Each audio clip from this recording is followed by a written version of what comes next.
Iran ने एक साथ अमेरिका के मिलिट्री डिपो और मिलिट्री ठिकानों पर हमले कर दिए हैं। किंग फैसल एयरबेस पर अटैक किया है, बहरीन में अटैक किया है, जॉर्डन में अटैक किया है। इसकी नासा ने खुद सैटेलाइट इमेज जारी कर दी है। वहीं खुर्रम शहर 4 मिसाइल दागने का भी ऐलान अब ईरान ने कर दिया है। ये ईरान की सबसे लंबी दूरी की मिसाइल है, जिसे पिछली बार भी दागा गया था जब डिएगो गार्सिया का नाम आया था, और इस बार फिर उसी का नाम लेते हुए ईरान ने ऐलान किया है कि वो खुर्रम शहर 4 मिसाइल दागेगा। साथ ही यमन भी अब इस जंग में कूद गया है। सऊदी अरब के अरामको रिफाइनरी पर अटैक किया गया है। एक एक करके सारी खबरें आपको बताते हैं। सबसे पहले इस खबर को देखिए। क्लैश रिपोर्ट के हवाले से लिखा है, ईरान की तस्नीम एजेंसी ने बताया है कि सैटेलाइट तस्वीरों में जॉर्डन के किंग फैसल बेस पर अमेरिकी स्पेशल फोर्सेस के गोला बारूद डिपो के नष्ट होने का पता चला है। इसके अलावा क्लैश रिपोर्ट ने बताया है कि कैसे बहरीन में मिसाइल हमले होते हैं, वहां पर धमाकों की आवाज सुनाई देती है। वहीं इसी तरह से ईरान ने एक के बाद एक लगातार हमले किए हैं। अमेरिका भी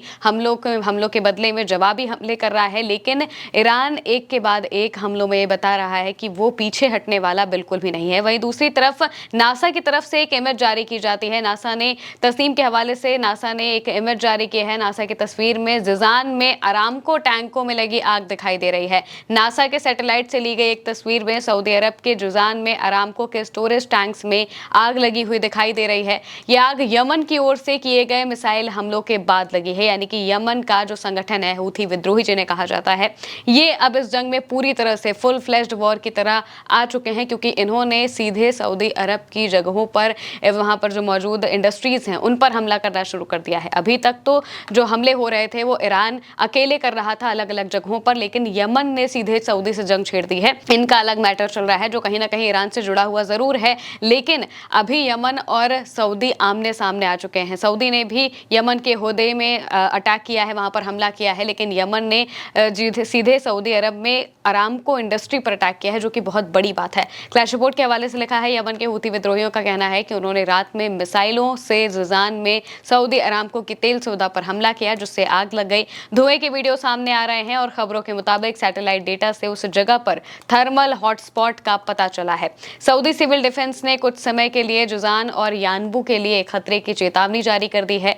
जिसे बाद में हटा लिया गया। नुकसान, हताहतों या फिर उत्पादन पर असर के बारे में सऊदी या फिर अरामको की ओर से अभी तक कोई भी आधिकारिक पुष्टि नहीं आई है कि किस तरीके का जो नुकसान है वो उनका हुआ है। इसके अलावा यमन पर भी सऊदी अरब ने हमले किए हैं। क्लैश रिपोर्ट के हवाले से लिखा है, यमन के हूथी विद्रोहियों का कहना है कि उन्होंने होदेदा, उनके बंदरगाह और कामरान द्वीप पर सऊदी अरब के हवाई हमलों के जवाब में जिजान और यानबू में अरामको से जुड़ी सुविधाओं को निशाना बनाकर मिसाइल और ड्रोन हमले किए। समूह का कहना है कि सऊदी अरब पर उसकी नौसैनिक नाकेबंदी जारी है और उसने चेतावनी दी है कि अगर सऊदी अरब के हवाई हमले जारी रहे तो वो उसे और बढ़ा देगा। यानी कि लाल सागर में जब हूथी संगठनों ने ब्लॉकेड लगा दिया, इसके बाद ही सऊदी अरब काफी नाराज हो गया था। लगातार बातचीत चल रही थी और दोनों की तरफ से जो बयानबाजियां हैं वो चल रही थी, और इसी बीच में सऊदी अरब की तरफ से यमन पे अटैक किया जाता है, होदेदा और बाकी के कुछ बंदरगाह की जगहों पर अटैक किया जाता है, और इसी के जवाब में सीधे हूथी संगठनों ने मिसाइल दाग दी है सीधे सऊदी अरब पर, जहां पर अरामको इंडस्ट्री है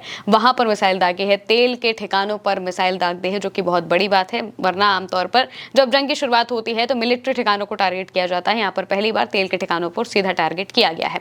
इसके अलावा ईरान और अमेरिका के बीच भी लगातार जो हमले हैं वो जारी हैं, और इस बीच ये खबर आती है कि अमेरिका ने अपने B-1 बॉम्बर का इस्तेमाल किया है ईरान पर हमला करने के लिए। जो B-1 बॉम्बर आया था यूके के फेयरफोर्ड एयरबेस से, यूके में जो एयरबेस है वहां से ईरान पर हमला करने के लिए एक B-1 बॉम्बर जो एयरक्राफ्ट है वो उड़ता है, और ये बात जब ईरान को पता चलती है तो उसने सीधे यूके को धमकी दे दी है कि वो खुर्रम शहर 4 बैलिस्टिक मिसाइल से अटैक कर देगा। होर्मुज रिपोर्ट के हवाले से लिखा है, ईरान ने यूके को खुर्रम शहर 4 बैलिस्टिक मिसाइल से धमकी दी है। तस्नीम न्यूज के मुताबिक ईरान ने RAF फेयरफोर्ड और डिएगो गार्सिया को सही टारगेट घोषित किया है, लेजिटिमेट टारगेट बताया है, क्योंकि वहां पर यूएस के B-1 बॉम्बर तैनात हैं। IRGC क्रूज मिसाइल का स्टॉक खत्म होने के बाद यूएस ने ब्रिटिश बेस का इस्तेमाल शुरू किया।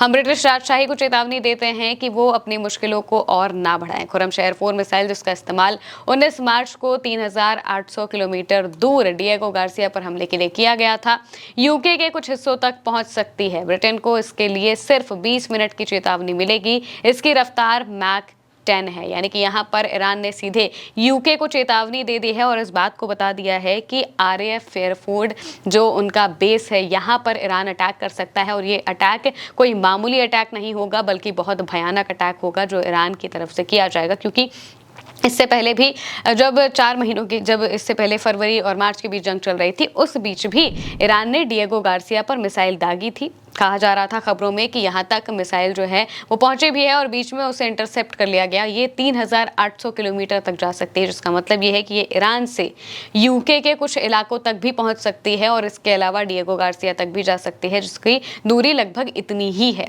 और ये दागने का ऐलान ईरान ने कर दिया है अगर जो यूके है वो अमेरिका की मदद बंद नहीं करता है। तो जो RAF फेयरफोर्ड बेस है ये बताया जा रहा है डिएगो गार्सिया में ही है और यहाँ पर क्योंकि अमेरिका और जो दूसरा यूके है इन दोनों का ही ये दोनों का मिल के बेस चलता है। यहाँ पर अमेरिका के कई B-1 बॉम्बर तैनात है और इन्हीं के जरिए जो अमेरिका है वो अपनी आगे की कार्रवाई करता है, यहाँ से लेकर जाता है बॉम्बर्स को, अपने युद्धपोतों पर रखता है और फिर वहाँ से उनकी उड़ान भरता है जब ईरान पर अटैक करना होता है। तब इस तरीके से ये पूरा काम किया जाता है और इसी वजह से ईरान ने साफ तौर से चेतावनी दे दी है कि हम छोड़ेंगे बिल्कुल भी नहीं, एक एक पर इसी तरीके से हमला कर देंगे। इसके अलावा IRGC ने कई जगहों पर टारगेट भी किया है। क्लैश रिपोर्ट के हवाले से लिखा है ईरान की IRGC ने छोटी नावों से होने वाली आम आवाजाही के अलावा इंग्लिश चैनल के जरिए प्रवासियों की तस्करी के रास्तों का इस्तेमाल करके यूके में अपने एजेंट तैनात कर दिए हैं। ईरान के कुछ अज्ञात अधिकारियों का दावा है कि लंदन में उनके क्रांतिकारी लोग पहले से ही मौजूद हैं और वो आदेश का इंतजार कर रहे हैं। तस्करों का कहना है कि कुछ रास्तों के कुछ हिस्सों पर ईरान का कंट्रोल है और सस्ते में यात्रा करने के बदले प्रवासियों को कभी कभी तेहरान का एहसान चुकाना पड़ता है।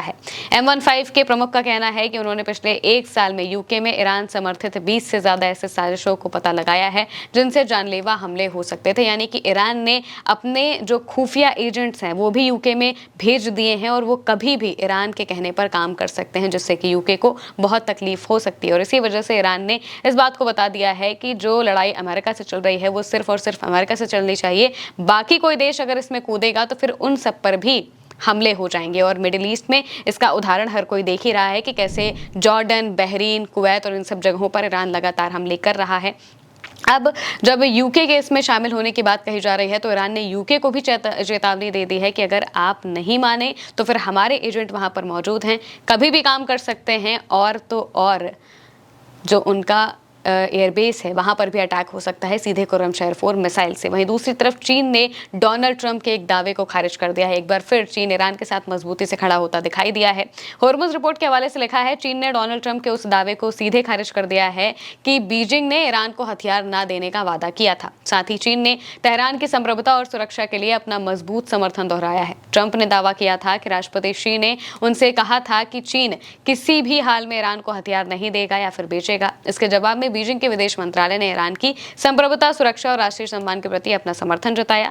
यह एक ऐसा कूटनीतिक रुख है जो ट्रंप के दावे पर सवाल खड़े करता है। चीन पहले भी ईरान को हथियार भेजने की खबरों को बेबुनियाद आरोप बताकर खारिज कर चुका है और एक बार फिर जब ट्रंप ने यह कहा कि चीन ने उससे वादा किया है वो कभी भी ईरान को हथियार नहीं भेजेगा, जिस बारे में चीन ने कहा कि भाई हमने ना कभी इस चीज को एक्सेप्ट किया है और ना ही कभी डिनाई किया है, ना हम मना कर रहे हैं कि हम नहीं भेजेंगे, ना हम ये कह रहे हैं कि हम भेजेंगे। तो आप अपनी बातें अपने पास रखिए, हम आपकी बात को खारिज करते हैं। ये बात यहाँ पर चीन की तरफ से कह दी गई है और लगातार जो खबरें सामने आ रही हैं उसमें यह पता चल रहा है कि चीन और रूस से ईरान की मीटिंग्स हो रही हैं, ईरान की बातचीत हो रही है और तीनों ही देश मिलकर कुछ बड़ा प्लान कर रहे हैं। और वहीं दूसरी तरफ जो अमेरिका है वो भी ईरान पर बड़े हमले की तैयारी कर रहा है इसराइल के साथ मिलकर। और अभी मौजूदा वक्त की स्थिति ये है कि ईरान लगातार अमेरिका के जो मिलिट्री बेसेस हैं, डिपोज हैं, उन पर अटैक कर रहा है और एक और जंग इसी बीच रीजनल वॉर जो है वो शुरू हो गई है यमन और सऊदी अरब के बीच में। फिलहाल के लिए मेरे यानी महमद साथ इस खबर में इतना ही। आप देखते रहिए उल्टा चश्मा न्यूज़ से।